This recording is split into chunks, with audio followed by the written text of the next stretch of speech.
गुप्ता और आप देख रहे हैं एसपीएन 9 न्यूज और स्वागत है हम आपका हमारे इस खास कार्यक्रम की राजनीतिका में। साल 2019 के लोकसभा चुनाव के बाद से लगातार चुनावों में मिल रही हार के बाद अब कांग्रेस की सरकार महज 5 ही राज्यों में रह गई है। अभी हाल ही में पुडुचेरी में कांग्रेस की सरकार 5 विधायकों के इस्तीफे के बाद अल्पमत में आ गई, जिसके बाद फ्लोर टेस्ट में भी बहुमत साबित नहीं कर सकी और सीएम नारायणसामी को इस्तीफा देना पड़ा। यही वजह है कि कांग्रेस महासचिव प्रियंका गांधी अब साल 2022 में यूपी में होने वाले विधानसभा चुनाव में कोई कसर बाकी नहीं छोड़ना चाहती है और अभी से चुनाव प्रचार की तैयारी में जुट गई है। ये बात है साल 2019 के लोकसभा चुनाव की, जब ये तो तय माना जा रहा था कि राहुल गांधी के नेतृत्व में कांग्रेस 5 सालों तक लंबे समय के लिए विपक्ष में बैठने वाली है। किसी से भी ये नहीं छुपा कि हर तरह का कांग्रेस नेता कभी भी किसी गांधी को अपने नेता के तौर पर प्राथमिकता देगा। वो किसी शशि थरूर या सचिन पायलट को अपना नेता नहीं मानेगा। ऐसी विकेट और यथा स्थिति वाले मामले में राहुल गांधी के पास लगातार हिसाब किताब बिठाने का काम है। उन्हें अपने पार्टी के नेताओं और देश भर को मनाना है। इन सबको उन्हें इस बात के लिए मनाना था कि वो अभी भी नरेंद्र मोदी और बीजेपी का एक भरोसेमंद विकल्प देने की कोशिश कर रहे थे। 2019 की दुर्गति के लिए जिम्मेदारी इकलौती चीज नहीं थी। पार्टी के हर स्तर पर उन्हें जिम्मेदारी तय करनी पड़ती थी, इसमें जिन लोगों के जिम्मे पार्टी की बातचीत आगे बढ़ने का जिम्मा था, यानी पार्टी का संचार विभाग, उसकी तो खास तरीके से जिम्मेदारी तय होनी चाहिए। इसने सोशल मीडिया से लेकर टीवी, न्यूज चैनल और प्रिंट मीडिया तक में बेहद निराशाजनक प्रदर्शन किया। खुद राहुल तक को इसका दोष दिया जाने लगा कि उनके पास हर दिन 24 घंटे तक उन्हें सलाह देने वाला कोई मीडिया सलाहकार नहीं था और न ही ऐसा कोई माध्यम था जिसके तहत तुरंत प्रतिक्रिया दी जा सके।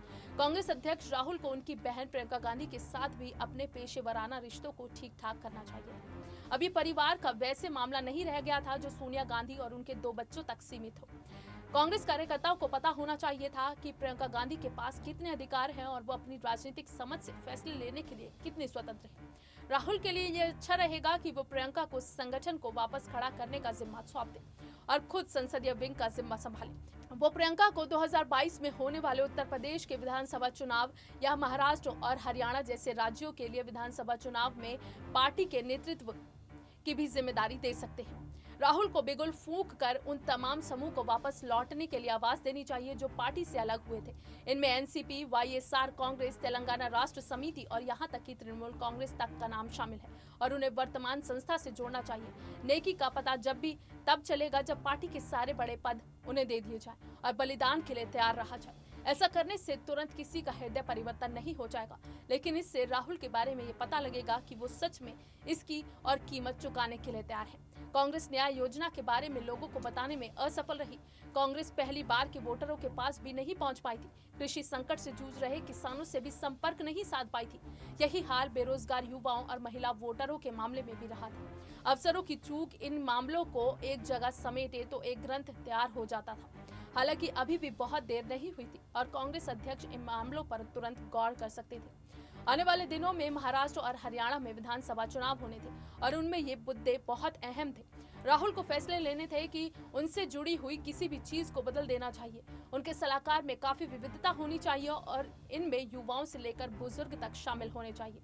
इस सार्वजनिक जीवन में राजीव गांधी के शुरुआती दिनों की तरह ही हो सकता है। उन्हें राजनीतिक रूप से अनुभव के सांचे ढले लोगों के एक समूह की दरकार है, जिसमें पीवी नरसिम्हा राव, एनडी तिवारी और उमा शंकर दीक्षित जैसे लोग शामिल हों जो राजीव गांधी को शांत और जरूरी सलाह दिया करते थे।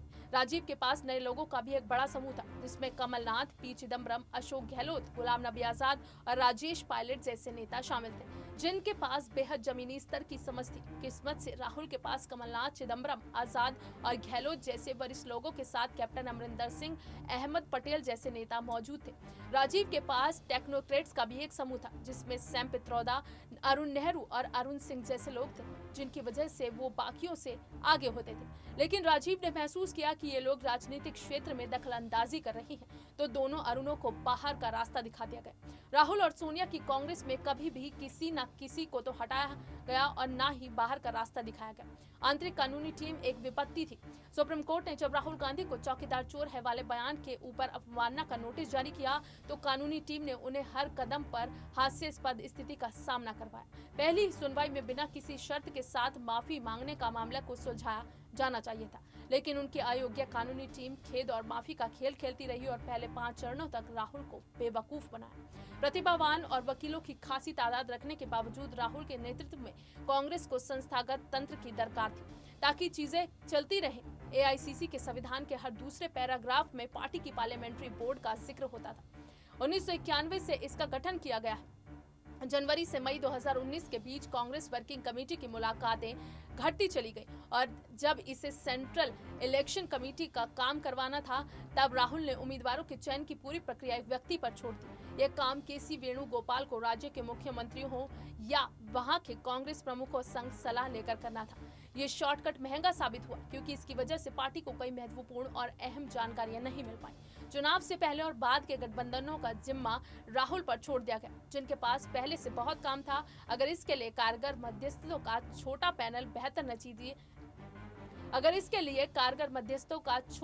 बेहतर नतीजे दे सकता था। भविष्य के गठबंधनों को लेकर अगर थोड़ा पता होता तो इससे कांग्रेस को बहुत ज्यादा फायदा होगा।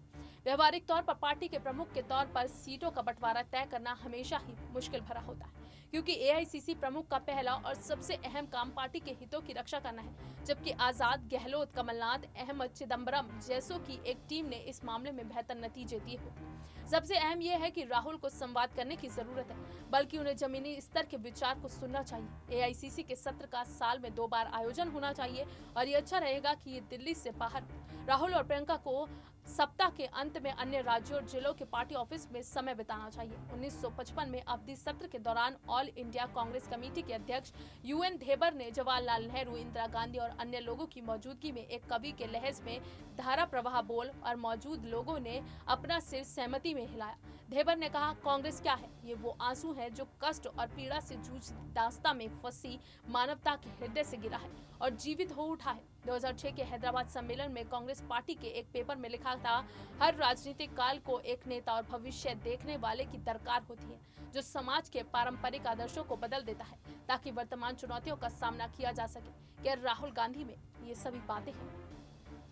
फिलहाल के लिए हमारे कार्यक्रम में बस इतना ही। बाकी देश और दुनिया से जुड़ी ताज़ा तमाम अपडेट्स के लिए आप जुड़े रहिए SPN9 न्यूज़ के साथ। और अगर आपको हमारा ये वीडियो पसंद आया है तो इसे लाइक, शेयर एंड कमेंट जरूर करें। साथ ही साथ हमारे चैनल SPN9 न्यूज़ को भी जरूर सब्सक्राइब करें।